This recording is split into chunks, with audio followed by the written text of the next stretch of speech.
नमस्कार मंडळी.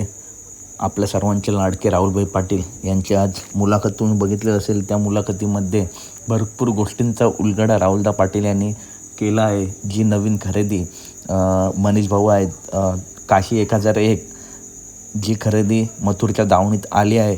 असे खूप बॅनर पडे होते की खरेदी 9 लाखाची आहे. आज राहुलदा यांनी स्पष्ट अपडेट दिली आहे की फॅन्स लोकांनीच ते बॅनर बनवले आहेत.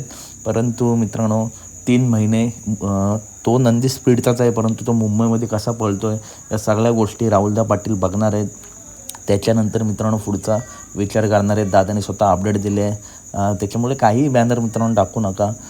जे खरे अपडेट आहे ते दादाने आज व्हिडिओमार्फत दिली. तसेच ज्या 3-4 खरेदी दादा बोलले 3-4 खरेदी ऑलरेडी झाले आहेत, परंतु त्या काही दिसणार. तर मित्रांनो, त्या खरेदी दादा बोलले दिवाळीमध्ये 1001 दावण संपूर्ण जेवढ्या काही खरेदी झाल्या आहेत त्या संपूर्ण खरेदी दिवाळीत तुम्हाला बघायला मिळतील.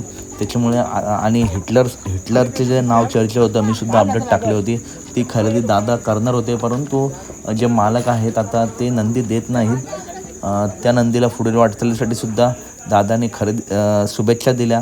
राहुलदा पाटील यांनी टॉपचा नंदी आहे हिटलर. दादासुद्धा खरेदी करणार होते, परंतु जे मालक आहेत ते सध्या विक्री करत नाही आहेत. तर मथुरबद्दल अपडेट काय, तर मथुर आता पाळणारा या आता जे 30 तारखेला मित्रांनो जे बिनजोडचं मैदान होणार आहे, त्या मैदानात मथुर आपल्याला पळताना दिसणार आहे. त्याच्यानंतर डायरेक्ट नानांनी जे मैदान भरवलं आहे 12 तारखेला 2 लाखाचं मैदान आहे, त्या मैदानात देखील बादशाह मथुर पळणार आहे. तर अपडेट आवडल्यास नक्की व्हिडिओला लाईक करा, चॅनलला सबस्क्राईब करा, कारण बैलगाडी क्षेत्रातील अशाच महत्त्वपूर्ण अपडेट नेहमी आपल्या चॅनलवरती येत असतात.